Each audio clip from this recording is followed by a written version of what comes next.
Primeira Epístola de Pedro, capítulo 4. Ora, tendo Cristo sofrido na carne, armai-vos também vós do mesmo pensamento. Pois aquele que sofreu na carne deixou o pecado, para que no tempo que vos resta na carne, já não vivais de acordo com as paixões dos homens, mas segundo a vontade de Deus. Porque basta o tempo decorrido para terdes executado a vontade dos gentios, tendo andado em dissoluções, concupiscências, borracheiras, orgias, bebedices e indetestáveis idolatrias. Por isso, difamando-vos, estranham que não concorrais com eles ao mesmo excesso de devassidão, os quais hão de prestar contas àquele que é competente para julgar vivos e mortos. Pois para este fim foi o Evangelho pregado também a mortos, para que, mesmo julgados na carne segundo os homens, vivam no Espírito segundo Deus. Ora, o fim de todas as coisas está próximo. Sede, portanto, criteriosos e sóbrios, a bem das vossas orações. Acima de tudo, porém, tende amor intenso uns para com os outros, porque o amor cobre multidão de pecados. Sede mutuamente hospitaleiros sem murmuração. Servi uns aos outros, cada um conforme o dom que recebeu, como bons despenseiros da multiforme graça de Deus.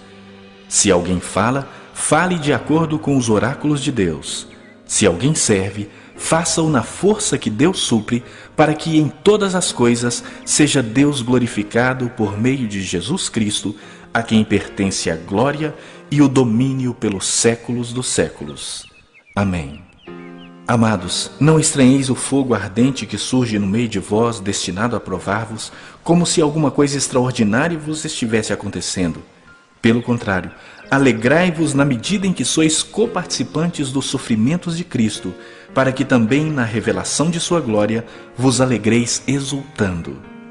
Se pelo nome de Cristo sois injuriados, bem-aventurados sois, porque sobre vós repousa o Espírito da glória e de Deus.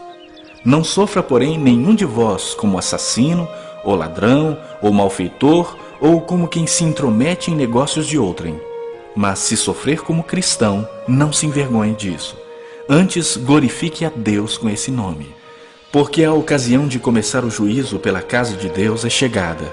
Ora, se primeiro vem por nós, qual será o fim daqueles que não obedecem ao Evangelho de Deus? E se é com dificuldade que o justo é salvo, onde vai comparecer o ímpio? Sim, o pecador. Por isso, também os que sofrem segundo a vontade de Deus, encomendem a sua alma ao fiel Criador na prática do bem. Jeremias, capítulo 37.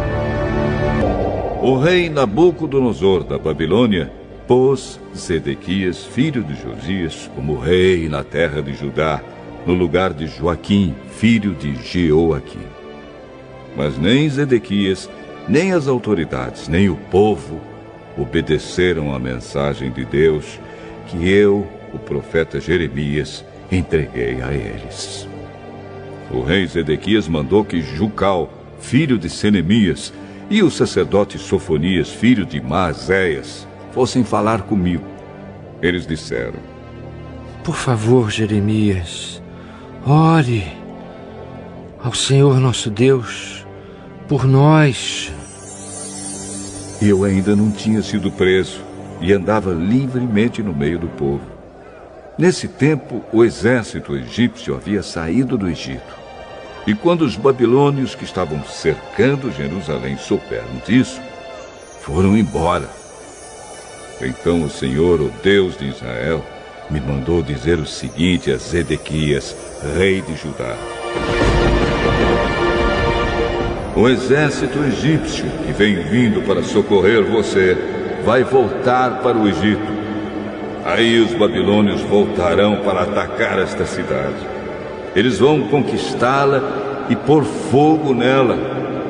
Eu, Senhor, lhes dou este aviso: não se enganem, pensando que os babilônios não vão voltar.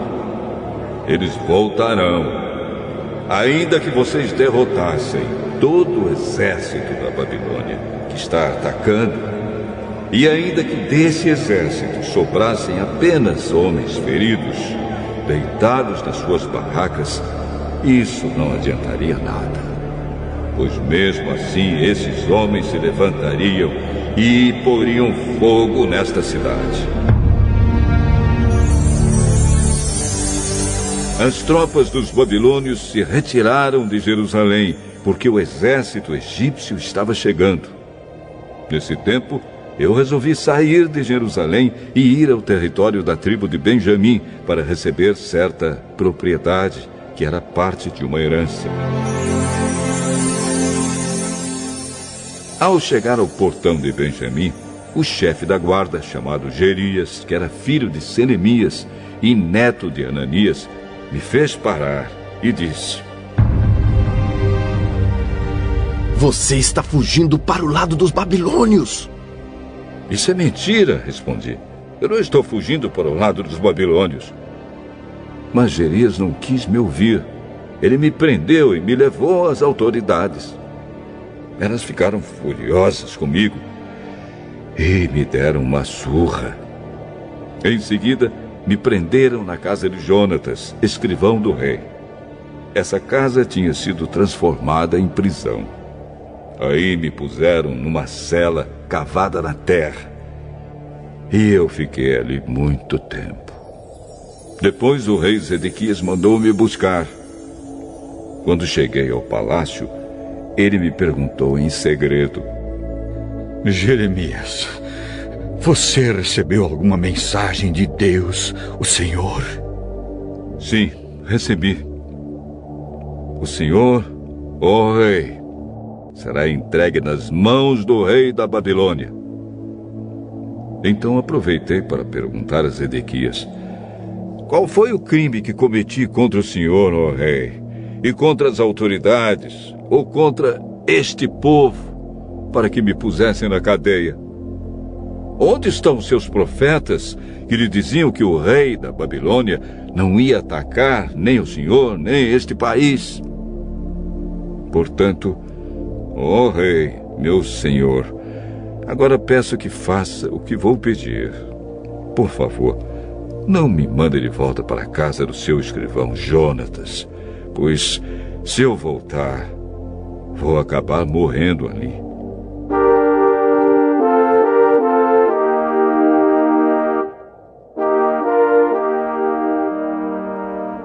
Então o rei Zedequias ordenou que me pusessem no pátio da guarda. Todos os dias me davam um pão de padaria, até que acabou todo o pão que havia na cidade. E assim fiquei no pátio da guarda. Jeremias, capítulo 38. Certa vez, Cefatias, filho de Matã, e Gedalias, filho de Pazur, e Jucal, filho de Selemias, e Pazur, filho de Malquias, ouviram o que eu estava dizendo ao povo. Eu dizia que o Senhor Deus tinha dito o seguinte: quem ficar na cidade morrerá em combate, ou de fome, ou de doença. Mas aquele que sair e se entregar aos babilônios não será morto. Pelo menos escapará com vida e continuará a viver. Eu estava dizendo que o Senhor também tinha dito isto. Certamente entregarei esta cidade ao exército do rei da Babilônia, e ele a conquistará. Então, as autoridades disseram ao rei: este homem tem de morrer. Falando desse jeito, ele está tirando a coragem dos soldados que estão na cidade e desanimando todo o povo. Este homem não está procurando ajudar. O que ele quer é a desgraça de todos. O rei Zedequias disse: muito bem, façam o que quiserem com Jeremias. Eu não posso segurar vocês. Então eles me pegaram e me puseram dentro do poço que havia no pátio da guarda e que era do príncipe Malquias. Eles me desceram com cordas. Não havia água no poço, só lama. E eu me atolei na lama. Ebed-Meleque, um eunuco nascido na Etiópia que trabalhava no Palácio Real, ficou sabendo que me haviam jogado no poço. Então saiu do palácio e foi falar com o rei, que naquela hora estava julgando causas no portão de Benjamim. Ebed-Meleque disse o seguinte: Rei, meu senhor, o que aqueles homens fizeram está errado. Jogaram Jeremias no poço e ele, na certa, vai morrer de fome, pois não há mais comida na cidade. Aí o rei deu ordem para Ebed-Meleque levar 30 homens ali e me tirar do poço antes que eu morresse. Então Ebed-Meleque levou os homens ao depósito do palácio. Pegou alguns trapos e roupas usadas e os desceu por meio de cordas para dentro do poço onde eu estava. E disse: Jeremias, põe esses trapos debaixo dos braços, para que as cordas não machuquem você. Eu fiz o que ele mandou. Então me puxaram com as cordas e me tiraram do poço. Depois disso, fiquei no pátio da guarda. O rei Zedequias mandou que me levassem até a terceira entrada do templo, onde ele estava. Então disse: Jeremias, vou lhe fazer uma pergunta e não quero que você esconda nada de mim. Eu respondi: se eu disser a verdade, o senhor me matará. E se eu lhe der conselhos, o senhor não ouvirá. Aí o rei Zedequias me prometeu em segredo o seguinte: pelo Senhor Deus, que está vivo e que nos deu a vida, juro que não matarei você, nem o entregarei aos homens que querem matá-lo.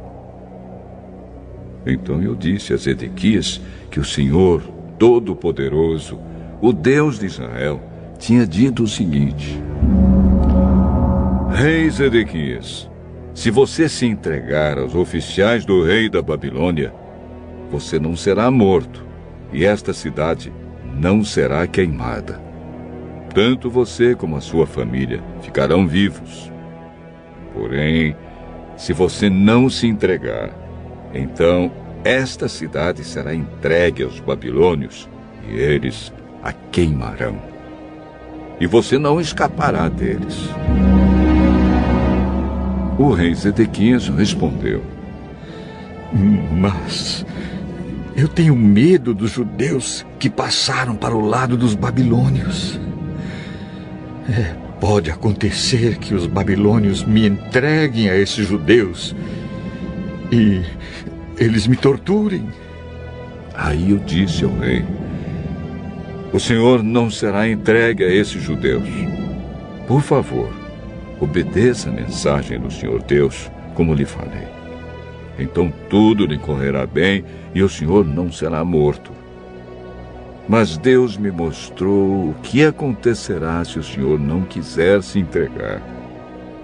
Todas as mulheres que ficarem no Palácio Real de Judá serão levadas para os oficiais do rei da Babilônia.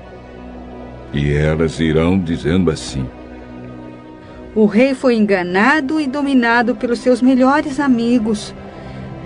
E agora que ele afundou os pés na lama, os seus amigos o abandonaram. Eu disse ainda: Rei Zedequias, todas as suas mulheres e os seus filhos serão entregues aos babilônios, e o senhor também não escapará deles. O senhor será levado como prisioneiro pelo rei da Babilônia, e esta cidade será destruída pelo fogo. Aí Zedequias me recomendou: Jeremias, não conte esta conversa a ninguém, senão a sua vida correrá perigo. Se as autoridades souberem que eu estive falando com você, vão lhe perguntar o que foi que conversamos. E vão prometer que não o matarão se você lhes contar tudo. Se isso acontecer, diga que você veio me pedir que não o mandasse de volta à casa de Jonatas, pois ali você morreria. Então todos os oficiais vieram e me fizeram perguntas. E eu respondi como o rei havia ordenado. Eles me deixaram em paz porque não tinham ouvido nada da conversa. E eu fiquei ali no pátio da guarda até o dia em que Jerusalém foi tomada.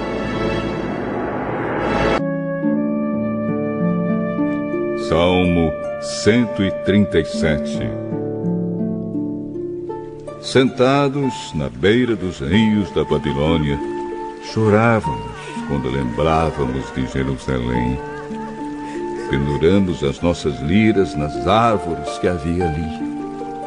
Aqueles que nos levaram como prisioneiros mandavam que cantássemos. Eles diziam: cantem para nós as canções de Sião. Mas, em terra estrangeira, como podemos cantar um hino a Deus, o Senhor? Que nunca mais eu possa tocar a harpa se esquecer de você, ó Jerusalém. Que nunca mais eu possa cantar se não lembrar de você, se não pensar em você como a maior alegria da minha vida. Lembra, ó Senhor Deus, do que os edomitas fizeram no dia em que Jerusalém foi conquistada. Lembra de como diziam: arrasem Jerusalém até o chão. Babilônia, você será destruída. Feliz aquele que fizer com você o mesmo que você fez conosco. Aquele que pegar as suas crianças e esmagá-las contra as pedras.